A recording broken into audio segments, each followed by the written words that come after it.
शामदी नाजरीन, मेरा नाम है वकास भाई बनाना। मुझे देख पा रहे हैं पाकिस्तान पॉलिटिक्स नेटवर्क पर। नाजरीन, एक खबर, नईम अशरफ भट्ट साहब हैं AOI के रिपोर्टर, बहुत शानदार रिपोर्टर हैं, बहुत ज़बरदस्त खबरें देते हैं।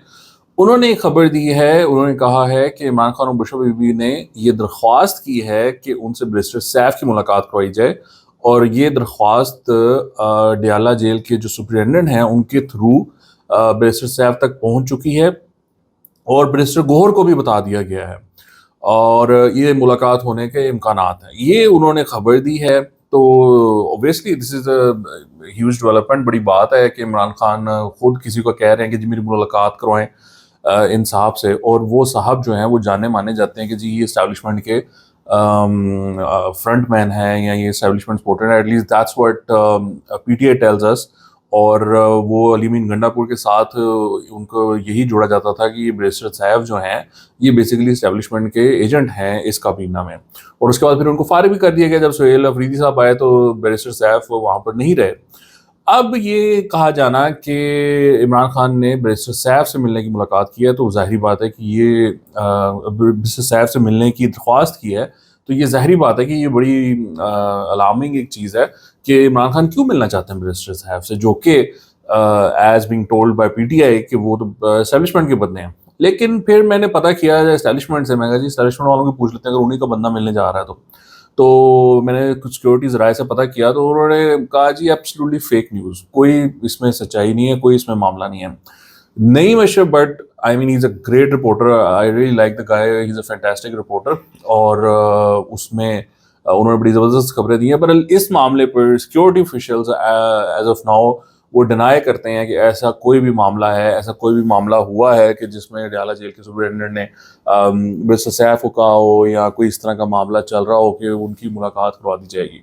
सो ये तो मामला यहाँ पर फ़िलहाल यहाँ पर खड़ा है कि एक खबर आई है, लेकिन उसके सिक्योरिटीज़ राय जो हैं जिनके बंदे ने अपेरेंटली मिलना है वो इसको डिनाई कर रहे हैं। और नाज़रीन, आपको मालूम ही है कि पाकिस्तान में एक टेलीकॉम बिल लाने की कोशिश की गई थी, जिसको कौमी असम्बली से पास करा लिया गया था, सेनेट में वो फंस गया था। हमने उसके ऊपर आवाज़ उठाई थी कि ये पाकिस्तान के शहरियों के बुनियादी जो हकूक़ हैं ये उसके ख़िलाफ़ है, और उनके जो प्रॉपर्टी के राइट्स हैं ये उसके ख़िलाफ़ है। उस कानून के मुताबिक पाकिस्तानी शहरियों के लिए बहुत सारी मुश्किलात होने जा रही थी। जो अपना घर ओन करते हैं, जो अपना लैंड ओन करते हैं, उनके साथ बहुत सारी ज़्यादती हो सकती थी। हमने ज़ाहिर बात है उस पे काफ़ी आवाज़ उठाई, जिसके बाद वज़ीर-ए-आज़म साहब ने एक 11 रुकनी कमेटी बनाई थी। उसमें 11 वो एक्सपेंडेबल थी, वो उसमें और भी लोग इंक्लूड किए जा सकते थे। उस कमेटी ने अपनी जो सिफ़ारशात हैं वो पेश कर दी हैं, और वो सिफ़ारशात अगर आप पढ़ें तो आपको ये मालूम पड़ेगा कि जो उस पे डाउट्स क्रिएट किए गए थे, जो हमने उस पे डाउट्स उठाए थे, जो हमने पॉइंट आउट किए थे, वो तमाम बातें सच थीं, वो ठीक थीं, और इस कमेटी ने उन चीज़ों को ठीक करने की रिकमेंडेशंस दी हैं। जो मोटी बात मैं आपको बता सकूं, बिकॉज वो मैं आपको रिकमेंडेशंस पढ़ूंगा तो वो लंबा काम हो जाएगा, लेकिन मैं आपको मोटी बात बता सकता हूँ कि ये जो है मालिक की रजामंदी, मुनासिब मुआवजा, मौसर हक़ अपील और ओवर राइडिंग क्लॉज में तब्दीली, ये खुशाइंद स्टेप्स हैं जो कि रिकमेंड किए गए हैं। दरअसल इसमें मामला ये था कि जो एक सिंगल ओनर है, जो एक प्राइवेट ओनर है, उसके यहाँ अगर आकर कोई बंदा, टेलीकॉम का बंदा आकर, कंपनी आकर अपना टावर लगाना चाहती है, कोई भी इंस्टॉलेशन करना चाहती है, तो इफ़ेक्टिवली उसके पास ना करने की कोई ख़ास रूम नहीं था। यानी अगर वो ना कर भी देता है तो वो कंपनी उसको एक कॉम्पिटेंट गवर्नमेंट अथॉरिटी के पास ले जाती, जहाँ पर कि अगर उसके खिलाफ फैसला आ जाता, जो कि मोस्ट प्रॉब्ली उसके खिलाफ ही फैसला आता, बिकॉज स्टेट इस तरह का कानून पास कर रही है, और स्टेट नहीं, गवर्नमेंट इस तरह का कानून पास कर रही है, तो वो गवर्नमेंट का एक सेक्रेटरी बेचारा कहाँ खड़ा होगा वो अपनी गवर्नमेंट के खिलाफ कि नहीं नहीं नहीं, वो उसने ना कर दी तो ना है। ये जो पहले बिल लाया गया, जो कि कौमी असम्बली से पास करवाया गया, उसमें जो ना है प्राइवेट ओनर की, सिटीजन की, वो ना नहीं है। वो जिस तरह एक होता है ना कि नो इज़ नो, इस मामले में नो इज़ नॉट नो। तो वो फिर वो उसको ले जाता गवर्नमेंट अथॉरिटी के पास, वहां से अगर वो उसके खिलाफ फैसला ले आता, अब तो उसने लाकर वो लगा लेना था। जो भी वो बंदा तड़प रहा होना, यार मेरा घर है, मेरे क्यों लगा रहे हो, पर उन्होंने कहना जी हमने फैसला हो गया तो हम तो लगाएंगे। तो अब इसमें ये बात की जा रही है कि इसको जो प्राइवेट ओनर है उसको ये राइट मिलना चाहिए कि वो ना कह सके। तो अगर ये चीजें बिल में आ जाती हैं, अगेन ये रिकमेंडेशंस हैं, मैं इन रिकमेंडेशंस की को खुशाइन समझता हूँ, लेकिन जो फाइनल बिल हमारे सामने आएगा तब ही हम इस पे अपना फाइनल पॉइंट ऑफ व्यू दे सकेंगे। फिलहाल दो बातें बड़ी क्लियर हैं। एक तो ये कि जो हमने सवालात उठाए थे वो वैलिड थे, और ये जो बिल पास हुआ था कौमी असम्बली से उसको रिजेक्ट कर दिया है इस कमेटी ने। उन्होंने कहा है कि इसमें ये चेंजेस होनी चाहिए। वो चेंजेस मैंने आपको, जो मुझे अच्छी लगी हैं वो मैंने आपको बता दी हैं कि वो चेंजेस अगर हो जाती हैं तो वो जो पिछला प्रॉब्लमेटिक बिल था शायद उसमें चीज़ें बेहतर हो जाए। जो सबसे बड़ी बात है वो ये है कि एक आम शहरी का जो हक प्रॉपर्टी है उसको जो प्रोटेक्शन मिली हुई है आइन के आर्टिकल 23 और 24 में, वो प्रैक्टिस होना चाहिए। ये नहीं हो सकता कि आप एक कानून के एक गैर कानूनी गैर आइनी कानून लाकर उसका जो आइनी हक है आर्टिकल 23 और 24 में उसको आप ओवरराइड कर दें। इसमें ये भी लिखा गया है कि ओवरराइडिंग क्लॉज, यानी आपके जो कोई कानून है, जो आपके कोई कॉन्ट्रैक्ट्स हैं, उसको ओवरराइड नहीं कर सकता ये कानून। ये बड़ी इंपॉर्टेंट चीज़ें हैं जो कि रिकमेंडेशंस में आई हैं, और आई होप कि फाइनल बिल में ये चीज़ें आएँ और उसके बाद जो शक्ल निकलेगी वो हम आपके साथ ज़रूर शेयर करेंगे। और मैं उन लोगों पर भी बात करना चाहूँगा कि जो इस बिल के हक में बात कर रहे थे, वो कोई मुशीर लगे हुए हैं, कोई नौकरी पे लगे हुए हैं, कोई खुश करने की कोशिश कर रहे हैं वजीर को, किसी को कोई आ गया व्हाट्सएप तो वो उसके आगे लेट गए हैं।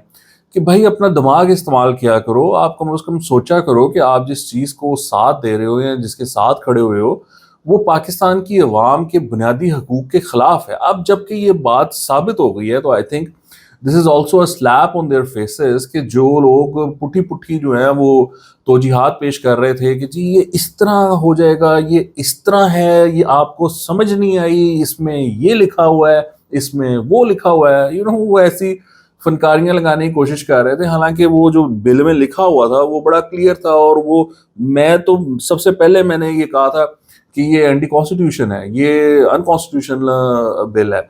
और उसके बाद फिर अब जो सिफारिशात आई हैं जो वजारत कानून ने इशू की हैं उस कमेटी की जो मीटिंग हुई हैं उसकी बुनियाद पर, वो चीज़ साफ जाहिर करती है कि जो चीज़ें इसमें अब चेंज होंगी, अगर वो चेंज ना होती तो वो उसी शक्ल में अगर पास हो जाता बिल, तो वो अगर कोई इंडिपेंडेंट अदालत होती तो उसमें वो खड़का के रख देते कि ये जुर्रत कैसे हुई आप लोगों की कि आपने ये इस तरह का बिल पास किया। तो लोगों को सोचना चाहिए कि अवाम के हकूक़ के लिए खड़े हों। ये नौकरियां, ये थोड़ी बहुत कोई आपको मिल गई हुई अहमियत, और वो मिनिस्टर को उठाने के चक्कर में, और मिनिस्टर साहिबा को भी वो उनको अभी तक नहीं समझ आई, वो भी पुटी पुटी रीट्वीटें कर रही हैं कि जी इसमें तो वो मसला ही नहीं था, वो तो मसला ही ये था। अब वो ये जो सिफारिशात है उसमें वो कह रहे हैं कि जो हाउसिंग सोसाइटीज़ है ना इनको रगड़ दें, वो उसमें बेसिकली ये बात की गई है, ठीक है। अब मैं आपको खुलासा बता रहा हूँ, उसमें वो कह रहे हैं कि जो हाउसिंग सोसाइटीज है ना इनको ना छोड़ें, यहाँ पर खंबे लगाएं, इनको किराया भी नहीं देना, इनकी ना भी नहीं माननी, और इनके पास अदालत जाने का भी राइट नहीं है। ये भी बड़ी इंटरेस्टिंग बात है। वो कॉम्पिटेंट अथॉरिटी के बाद वो कोई टेलीकॉम अथॉरिटी बनी हुई है, ट्रिब्यूनल बना हुआ है, तो वो अगर उन्होंने अपील करनी है तो वो ट्रिब्यूनल में जाएंगे, और उसका लिखा हुआ है कि वो हतमी राय होगी, यानी वो Lahore high court, supreme court, वो तो गए। अब ये हाउसिंग सोसाइटीज वाले उठाएं आवाज, मतलब अगर उन्होंने उठानी है। मैं तो हाउसिंग सोसाइटीज वालों का रिप्रेजेंटेटिव नहीं हूँ, ना ही मुझे कुछ शौक है उनका रिप्रेजेंटेटिव बनने का, तो मैं तो उनके लिए आवाज नहीं उठाने लगा, उनको अपने लिए आवाज खुद उठानी पड़ेगी। हाँ, मैं अवाम की लिए आवाज उठाना पसंद करता हूँ, और मैंने आवाज उठाई है, और अल्लाह का शुक्र है कि उसमें हम कामयाब हुए हैं। बट ये बहुत इंपॉर्टेंट है कि ये बात ज़हन में रखी जाए कि ये सबसे पहले जो अलमे बगावत बुलंद करने वाली शख्सियत हैं वो पलवशा खान है, सेनेटर पलवशा खान, जिन्होंने इस बिल को रोका है। उनके साथ वो ये बताती हैं कि सेनेटर अफनान और सादिया बासी भी मौजूद थी, एक और शायद सेनेटर से, जिन्होंने इसकी मुखालफत की, और उन्होंने ना सिर्फ हुकूमत की मुखालफत की इस बिल को लेकर, उन्होंने अपनी पार्टी की कुछ रहनुमाओं की भी मुखालफत की, जो कि अब उन्होंने ओपनली कह दिया हुआ है कि शहरी रहमान ने उनको कहा था कि बिल पास करा दो, लेकिन वो उसके बावजूद बिल उन्होंने पास नहीं करवाया, और अपने सेनेटर से उन्होंने बात की, अपने चेयरमैन से उन्होंने बात की बिलावल भुट्टो जरदारी से, और उनको बताया कि ये बिल प्रॉब्लमेटिक है, और फिर बिलावल भुट्टो ने कहा भाई रोक दें आप। तो ये उनको बहुत सारा खराज तहसीन, रऊफ क्लासरा साहब, उनको भी बहुत क्रेडिट जाता है, उन्होंने इस पर शो किया पलवशा खान के साथ, और फिर वो ये इशू को लेकर उन्होंने उठाते रहे, और उन्होंने भी इस बात का ख्याल नहीं किया कि कोई मिनिस्टर नाराज़ हो जाएगा, गवर्नमेंट नाराज़ हो जाएगी, या कोई और नाराज़ हो जाएगा।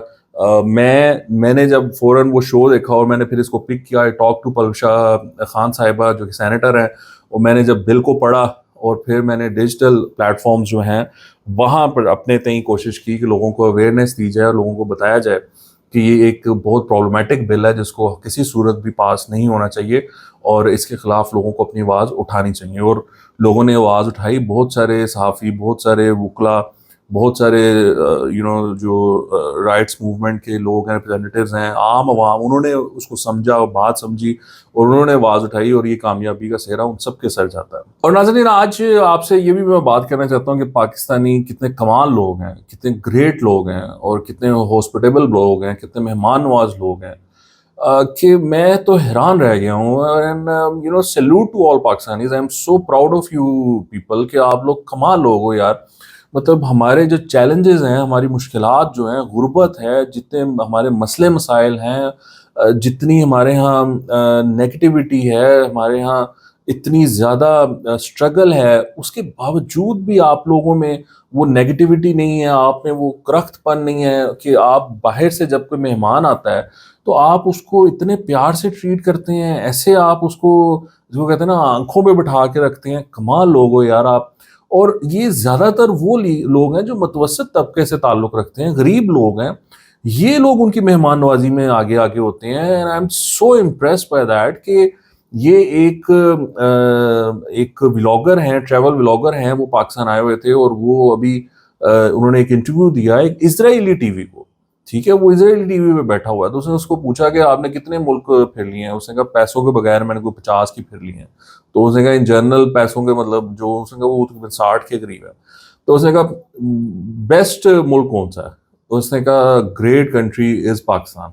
उसने कहा खाना कहाँ का बेहतर है? उसने कहा पाकिस्तान। उसने कहा लोग कहाँ के बेहतर? उसने कहा पाकिस्तान। उसने कहा हॉस्पिटैलिटी कहाँ है? उसने कहा पाकिस्तान। पाकिस्तान जैसा मुल्क ही कोई नहीं है। वो ये आप सुने जरा उसके जज्बात और फिर आपसे मैं इस पे फर्दर बात करता हूं। You said you've been to 50 plus countries? With no money, yes. With no money. And in general? I don't know, maybe 60 plus. Wow. Okay. Where did you have the best food? Pakistan. Pakistan? I love Pakistani No food. way. Yeah. Best nature? Pakistan. I love Pakistan. My favorite country No, is but Pakistan. you have to give other countries. Come on. Best people? Pakistan. Get I'm out serious. of here. I love Pakistan. Pakistan is literally the best country in the world for people, for food, for nature, for hospitality. तो ये आपने सुना है, मतलब he is so convinced. वो कह रहा है कि पाकिस्तान के बारे में जो बात फैलाई हुई है बाहर वो बिल्कुल गलत है और पाकिस्तानी कमाल लोग हैं, मुझसे पैसे नहीं लेते, मुझे पैसा खर्चने नहीं दिया, मैं पैसे के बगैर फिरता रहा हूँ वहां पर। अच्छा, अब ये बात लगती है कि जी पॉडकास्ट रूम में बैठा हुआ है कोई, किसी ने पैसे पूसे दे के ना कुछ करा लिया हो। तो अब आप ये वीडियोस देखें, मैं आपको वीडियोस दिखाता हूँ और ये भरी पड़ी हैं, इतनी वीडियोस हैं कि मैं ये वीडियोस चलाऊंगा सारी की सारी तो ये 3-4-5 घंटे का शो हो जाएगा। इतनी वीडियोस हैं, लोगों ने इतना प्यार दिया है इन ट्रैवलर्स को और उन लोगों ने इसको डॉक्यूमेंट किया है। लेकिन ये आप ये 2-3 वीडियोस जरा जल्दी से देख लें। How much is the replica? For you? For me. Which one? For my girlfriend. What is the bangle size of your girlfriend? She is small. Kidna rupee. Wow, it's beautiful. Look at those guys. They're Size so good? intricate. I think the size is great, yeah. Kidna rupee. Gift for you. Brother, I cannot do this. Tell me one place in the world other than Pakistan they do this. That's okay, normal price. Normal price. How much? You're not going to tell me. Free. Huh? Free. You want a gift? A gift? Nay, I pay. I most welcome You're still first. I come with you? you're coming. Acha, let's go. I am coming with you. Today, I do what you want me to. I am very, very happy you are opening for my shoes. For your shoes? Shoes. Our country and England country. Public, love you. This is your shop? No. Yes. Fatima Bridal House. I am not a woman. I am not women. No, I am a man. You are man. I am. You like to Or this. This better. free. Huh? Free. You want gift? A gift? Nay, I pay. Take these out, guys. Undo the strap just to check it. Okay. Kidnap No. Kidnap rupee? No. Brother, I cannot take for free. I am very, very happy. You are welcome to most welcome. I am all people happy. You can first time. First time Pakistan. First time orangutan. Pakistan. Zinzabad. Orangutan. Zinzabad. Iqbal Market. Zinzabad. Imtiaz Shop. Zinzabad. So how much is that then? Just on the house for people. You are kidding. Yeah, it is. In Hunza, we treat guests more like our family. Oh. Shukriya. Now, how much is this? How much is this one? It's like, I just don't know what to say. Now, how much are these? Okay, it's kept for you. I want to pay. Oh, but no need. You are our guest. That is incredibly kind. Gosh. Kidding पैसे? पैसे नहीं है, मेहमान है हमारे, हम इनसे पैसे नहीं लेंगे. You're our guest. We're not taking any money. Something for you. So I shall cherish these. Thank you. आए हमारे पास आए हैं, ये मेहमान है हमारे, हम इनसे पैसे नहीं लेंगे. Oh, bless him. You've actually come a long way, all the way from the UK, so you won't take Shukriya. any money. That's so kind. Yet again, amazing Pakistani hospitality right here. Guests are more important for us. ये देखा आपने कि पाकिस्तानी इतना प्यार करते हैं, इतनी मेहमान नवाजी है कि इंसान हैरान हो जाता है कि यार ये हमारे मुल्क में ऐसा हो रहा है। और ये अगर आप किसी को कहें ना यार ये स्क्रिप्ट लिखो कि हमने पाकिस्तान की इमेज बनानी है, कुछ करो, वो भी इतने बेहतरीन तरीके से ये काम नहीं कर सकता जितने बेहतरीन तरीके से ये ऑर्गेनिकली हो रहा है। रिक्शे में बैठते हैं, रिक्शे वाला पैसे नहीं लेता, लस्सी पीते हैं, लस्सी वाला पैसे नहीं लेता, खाना खाते हैं, खाने वाला नहीं लेता, चाय पीते हैं, चाय वाला पैसे नहीं लेता। कमाल लोग हैं यार आप लोग, मतलब सैल्यूट है आप लोगों को, कमाल लोग हो आप जैसे लोग ही नहीं है दुनिया में। You are the greatest nation in this world. मतलब इतना बड़ा दिल होना, इतने मुश्किलात के बावजूद, यू पीपल आर अनबिलीवेबल। अच्छा, अब इसमें कुछ लोग हैं वो ये कहते हैं कि जी ये गोरी चमड़ी देख के ना, गोरी स्किन देखकर तो ये इंप्रेस हो जाते हैं, इस वजह से इनसे पैसे नहीं लेते। अच्छा, अब मजेदार बात की है कि जो ब्लैक आए हैं, अफ्रीकन अमेरिकन आए हैं, लेट्स से, या अफ्रीकन पाकिस्तान आए हैं, उनका एक्सपीरियंस भी सेम है। अच्छा, उनको छोड़े आप, वो तो अंग्रेजी बोलते हैं ना। जो इंडियंस आए हैं पाकिस्तान, कोई आया है रिलीजियस साइट्स की यात्रा के लिए या उसके लिए, या जो सिख आते हैं, पाकिस्तानी उनसे पैसे नहीं लेते यार, उनकी इतनी मेहमान नवाजी करते हैं, वो इतने परेशान हो जाते हैं कि यार ये हम कहाँ आ गए हैं, ये क्या हो रहा है।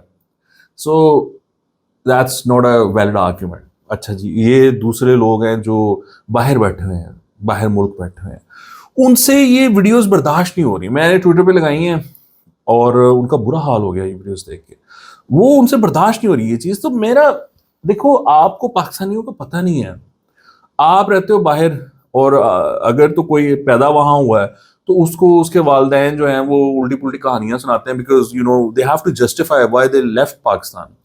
तो वो उनको बताते हैं कि पाकिस्तान और पाकिस्तानी ठीक नहीं है, ये है वो, इस तरह उस तरह का मामला आता है। अच्छा, ये भी मामला है कि जो पाकिस्तानी बाहर जाते हैं, वो जो पाकिस्तानी पाकिस्तान में होते हैं उनसे कोई 100 टाइम ज्यादा टॉक्सिक होते हैं। ये भी एक अजीब ही मामला है, लेकिन है। मिडिल ईस्टर्न कंट्रीज में ये बात मशहूर है कि आप ने अगर आप आए हैं नए, तो उसको बताया जाता है उसके भाई की तरफ से या किसी उसके खैर ख्वाह की तरफ से कि यहाँ पर आपने अपने पाकिस्तानी भाई से बचना है। यहाँ पर फिलिपीनी आपकी टांग नहीं खींचेगा, इंडियन आपकी टांग नहीं खींचेगा, बंगाली तो खींच ही नहीं सकता। आपने अपने पाकिस्तानी भाई से बचना है, वो आपकी टांग खींचेगा। They are so toxic these Pakistanis who go abroad. So पर मेरा मशवरा ये है उन लोगों को, ये जो बैठे हुए हैं यूके, अमेरिका, कनाडा, स्पेन और इधर उधर, कि यार focus on your country which you call home. You have left Pakistan. You have made a choice. You have made a decision. Now focus on the country that you live in. वहाँ के हालात देखो, तुम्हारी वहाँ पे सड़कें साफ हैं, सिक्योरिटी ठीक है नहीं है, वहाँ पर कानून और वो ठीक है, वहाँ पे आवाज उठाओ उनके बारे में। एक तो आप लोग चले जाते हो बाहर, लेकिन उनके सिस्टम में जम नहीं हो पाते और हमें उसका कोई फायदा नहीं हो पाता। यानी ना आप पॉलिटिक्स से इस काबिल होते हो कि आप पॉलिटिक्स में कुछ कर सको, ना आप इस काबिल होते हो कि टेक इंडस्ट्री के CEO लग सको, ना आप इस काबिल होते हो कि आप कोई ऐसी अहम पोस्ट ले सको जिसका इवेंचुअली पाकिस्तान को फायदा हो। तो क्या करते हो आप? उनके सिस्टम में घुसो, वहां पर फोकस करो, वो क्रिटिसाइज करो, उसको बेहतर करो। पाकिस्तानियों के हवाले छोड़ दो। Do not interfere in what happens in Pakistan और what we do in Pakistan और how we live in Pakistan. You have no idea, you don't know. It's like आप हमारे शूज में नहीं हो, you don't know how we cope with this. These are great people, amazing people, despite all the difficulties they are so hospitable. आप कैसे हो अपने पाकिस्तानियों के साथ, मुझे ये बताओ वहां पर। So let us handle Pakistan, don't interfere. और नाज़रीन, एक बहुत जबरदस्त खबर है और मैं बहुत खुश हूं इस खबर को लेकर, बहुत खुश हूं मैं इस खबर को लेकर।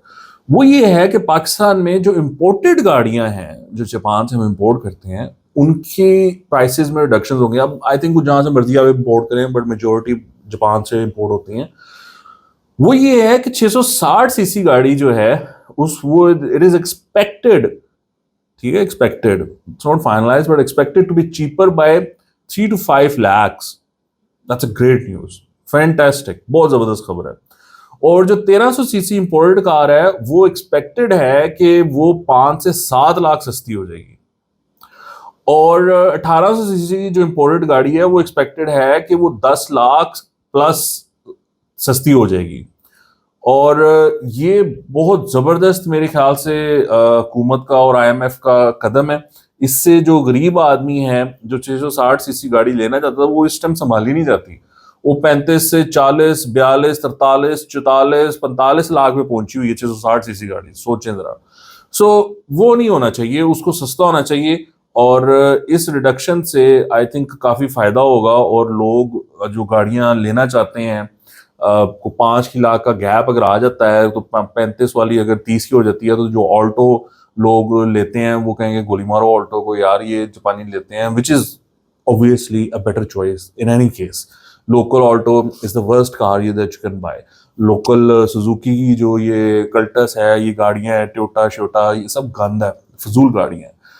ये तो अल्लाह भला करे चाइनीज़ का जिन्होंने आके प्लांट्स लगाए हैं, there making good cars, better quality cars, वरना यहाँ पर तो बेड़ा गर्क हुआ था। So great news, I am happy with that, lot of appreciation to the government कि उन्होंने ये कदम उठाया है। एक तो नाजरीन मैं ये हमारे जो सहाफ़ी भाई हैं, अब मैं इनको सहाफ़ी भी कैसे कहूँ, बहरहाल ये जो प्रिटेंशियस सहाफ़ी हैं, जो सहाफ़ी बने हुए हैं, जो अपने आप को सहाफ़ी कहते हैं, ये उल्टी पुल्टी हरकतें करते हैं और बहुत सारे इस तरह के काम करते हैं, प्रिविलेजेस लेने की कोशिश करते हैं या अपनी पावर दिखाने की कोशिश करते हैं। इनसे मैं बड़ा तंग हूँ। और ये इम्पोस्टर्स हैं, ये बेसिकली सहाफ़ी नहीं है, ना इनका सहाफ़त से कोई ताल्लुक है, ना ये सहाफ़त करना जानते हैं, ना इनको सहाफ़त की अली बे का पता है। लेकिन ये अब इन्होंने लबादा उड़ा हुआ है, इन्होंने ओहदे भी लिए हुए हैं प्रेस क्लब्स में और फिर ये बदमाश बनते हैं मुख्तलिफ इदारों के साथ। तो ऐसा ही एक वाक़या मोटरवे में भी पेश आया है। ये आप ज़रा पहले वीडियो देखें फिर मैं आपको इनका मामला बताता हूँ। एक मिनट सर, वायलेशन के कुछ भी के खैर है। ये सर आप देख रहे हैं सीएम मरियम नवाज साहब और उसके जो chief secretary IG Maryam Nawaz साहब, ये देखे, ये खुदा पाक की कसम ये लोग नहीं है, ये इंसानों को इंसान के नज़र से नहीं देखते हैं। मैंने रिक्वेस्ट किया कि मैं KP से आया हूँ, मैं फतेह खानी पर जा रहा हूँ और ये लोग जो है ये फिरौन बने हुए हैं, ये आप लोग चेक करें। मैं आगे बंद उनको भी इंटरव्यू करूँ और आप लोग उनका भी थोड़ा राय सुन ले। आ जाए भाईजान, आ जाए। CM KP के अच्छा, मैं अमीन यूसुफ हूँ, सवाबी प्रेस क्लब का वाइस प्रेसिडेंट। मैं खुद जो है ना इन लोगों ने जो हमने ओवर स्पीड किया था, ये इन लोगों ने ढाके इधर डाले ना, आप लोगों को रोका हुए कितना टाइम दे, क्या कहेंगे आप? सर हम इसमें यही कहना चाहेंगे, हमने तो ये भी अर्ज किया कि हम ऑनलाइन पे कर देंगे, लेकिन उन्होंने हमारी बात नहीं मानी। ठीक है, रवैया इनका ठीक था। ये आपने देखी वीडियो जी। अब उसमें वो चीखो पुकार कर रहे हैं कि पता नहीं क्या हो गया, ये हो गया, वो हो गया। अब ये आप ये देखें कि वो मैंने इसकी हासिल की है फोटो, जब इनका चलान हुआ है और इनकी जो स्पीड थी कैमरे पे, वो मैंने फोटो हासिल किया। अब आप वो देखें, ये देखा आपने 70 की स्पीड पे साहब आ रहे हैं और 40 की लिमिट है और वहां पर 30 की इनकी ओवर स्पीडिंग है। इनको रोका गया, इनको कहा गया कि जी आपका चलान हो। उन्होंने कहा जी मैं सहाफ़ी हूँ, मेरा चलान ना करें। उन्होंने कहा जी 3-4 गाड़ियाँ खड़ी हैं, उनका भी चलान हो रहा है, तो आपका कैसे ना चलान करें, ये पॉसिबल नहीं है। तो उन्होंने कहा नहीं मैं सहाफ़ी हूँ, इनका चलान आप कर लें, मेरा ना करें। उन्होंने कर दिया चलान इनका भी। जब चलान कर दिया तो फिर उन्होंने ये वीडियो बनानी शुरू कर दी कि इनका अखलाक अच्छा नहीं है, मरियम नवाज देखो, मैं vice president Swabi press club, ये हूँ वो। तो बाबा भाई तू है तो क्या करें, अब चलान तो होना है, जो चलान है वो तो करना है कि नहीं करना। ओवर स्पीड करोगे और वो आप मिन्नत कोई करो, प्यार मोहब्बत से बात करो तो वो शायद छोड़ भी दें। अब आप बदमाशी करोगे कि वो तू मुझे जानना है, मैं सहाफ़ी हूँ, तो ये तो मुनासिब नहीं है ना, ये इस तरह तो फिर गलत बात है ना। और जो एक्चुअली सहाफ़ी होता है, जिसकी वाकई ताल्लुकात होते हैं, वो एक तो वीडियो नहीं बनाता, दूसरा वो धमकी नहीं लगाता, वो प्यार से बात करता है और प्यार से मामला हल हो जाते हैं। तो ये एक इस तरह के ये बड़े इस तरह के सहाफ़ी हैं जी। और ये हमारे यहाँ जो डिस्ट्रिक्ट रिपोर्टर्स हैं, छोटे शहरों के सहाफ़ी हैं, प्रेस क्लब बने हुए हैं, ये सारे यही काम करते हैं। Land grabbing mafia, land mafia से मिले हुए हैं, फैक्ट्री ओनर्स को खिलाफ पर्चे करवाते हैं पुलिस से मिलके, 2 नंबर पर्चे, उनको ब्लैकमेल करते हैं, हर तरह का 2 नंबर काम करते हैं। And they are very rich by the way. ये 2 नंबर काम कर करके इन्होंने बड़ा पैसा बनाया हुआ है। हम जैसे जो शहरी सहाफ़ी हैं, जो सहाफ़त के पीछे पागल हैं, सहाफ़त के इश्क में मुब्तला हैं, सहाफ़त करना जानते हैं, मजबूर हैं सहाफ़त करने में, बिकॉज हमें और उस दूसरा काम ही नहीं आता। ट्रेनिंग हुई हुई है हमारी, हमें अखबार की ट्रेनिंग हुई हुई है, हम उस सांचे में ढले हुए हैं, हमसे निकला ही नहीं जाता उस सांचे से बाहर। किसी को इस तरह धमकाया नहीं जाता, ब्लैकमेल नहीं किया जाता, फेक पर्चे नहीं कराए जाते। तो वो बेचारे इतने नहीं है फाइनेंशियली स्टेबल, पर ये जो है ये अमीर लोग हैं, वो बड़े बड़े अमीर लोग हैं, ये छोटे छोटे शहरों के जो सहाफ़ी हैं, 2 नंबर पैसा कमा कमा के। So this is very unfortunate. मैं देख रहा था तो मुझे बड़ा अफसोस हुआ। मैंने कहा यार, एक अदारा है जिसकी रिप्यूट अच्छी है मोटरवे पुलिस की, और उनके खिलाफ आप एक वीडियो बना देते हो, और वो वीडियो आपने लगा दी, अब वो जा रही है वीडियो, उस पर व्यूज़ आ रहे हैं। पर दिस इज़ वेरी अनफॉर्चुनेट। हम अपने इदारे खुद बर्बाद करते हैं, फिर जब उनमें करप्शन शुरू हो जाती है, इस तरह टूट फूट का वो शिकार हो जाते हैं, फिर मामला ख़राब हो जाते हैं, तो फिर हम कहते हैं यार इस मुल्क में कोई इदारा ही नहीं बचा, ये है वो है। So it's a very sad state of affairs. और मैं तो इनको पेटी भाई नहीं कहता, मैं इनको सहाफ़ी नहीं समझता, ठीक है ना। मैं इनको इम्पोस्टर समझता हूँ, मैं इनको कॉनमैन समझता हूँ, मैं इनको सहाफ़ी नहीं समझता। तो बहरहाल ये मुझे थोड़ा सा गिला शिकवा था जो मैंने आपके साथ शेयर किया। आई थॉट कि आपसे मैं इस बारे में भी बात करूं। खैर, आज के लिए इतना ही। आपको देखने का बहुत शुक्रिया। खुदा हाफ़िज़।